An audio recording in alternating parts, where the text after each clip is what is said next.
one of the promises that I made to the people is I will stop corruption in government. I cannot do it alone. You have to be aware of what I'm doing, and you have to help me. You can help by just being assertive of your rights, not even connected with corruption.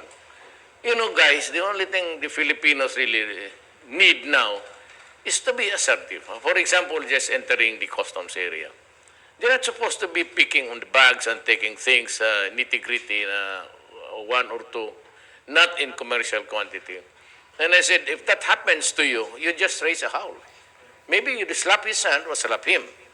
Create a scene, and I would know about it. Then I'd understand why you're angry, and I would tell the guy, because you are corrupt. That's why you got a slap in the face. Okay, for example, the policeman or treasurer or a register of deeds.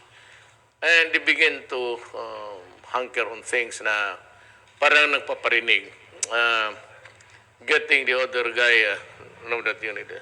Sabihin ni Presidente, putang ina mo, sipain ka daw, sipain kita pag ginawa mo yun. And he will protect me because you are committing a crime in my presence. Even suggesting to a person, kaya man ako nagbumura just to stress the point that people really realize that they have the rights and that you have every right to your money, every centavo of it, unless you begin to be brave. Ayaw ko yan. Huwag mo akong hingian.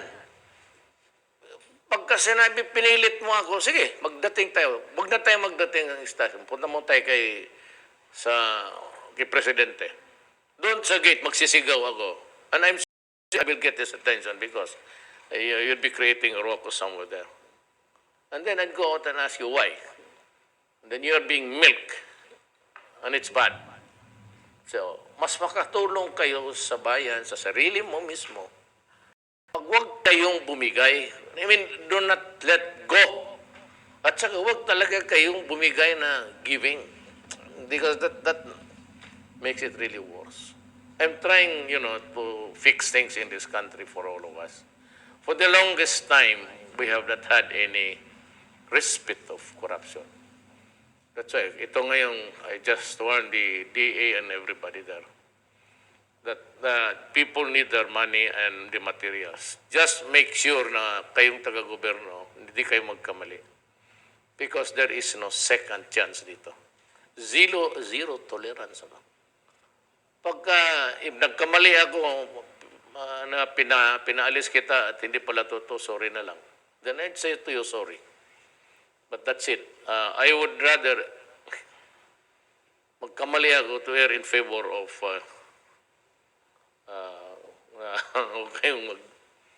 if my suspicions are almost equivocal, I'd rather choose the path that would, though it's a mistake, para mahinto na kasi wala. Alam mo kung bakit ganito na hanggang ngayon. Corruption. This country can never succeed to rise and progress. Even if you give one president 5 to 10 years, no way. That's one. The second one, the law and order, which is the most important, and corruption. If we cannot stop corruption in government, forget about having a third world, fifth class republic or country or state.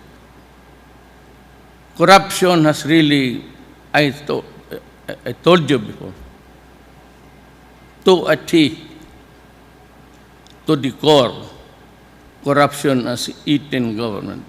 I have fired several cabinet members. In every cabinet meeting, I always stress almost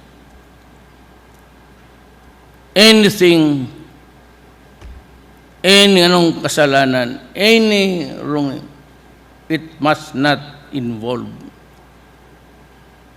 drugs. Because drug can destroy a country. It has created millions of dysfunctional families. It will erode everything.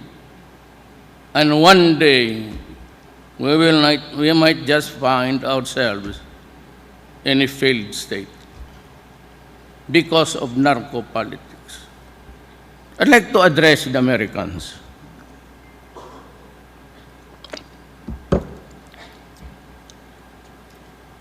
I cannot understand the workings of democracy, though we have the same document, almost the same noun, pronouns, and verbs and adjectives there. But I know this is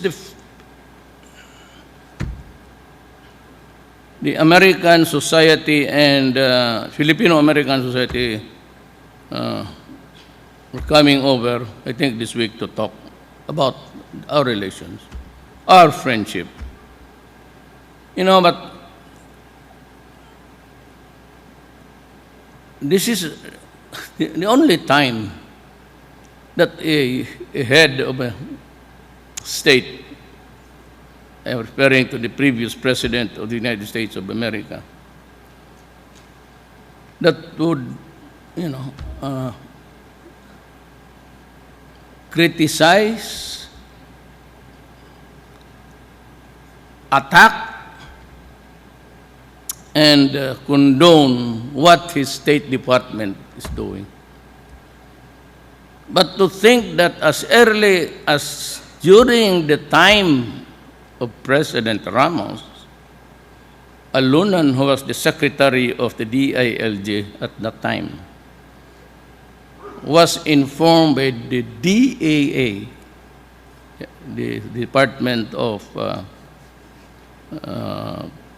that deals with drugs, informed the secretary, our secretary, many years ago, that look, it was relayed to Alunan. And you can ask Alunan. And as a matter, he was talking about it the other night on TV.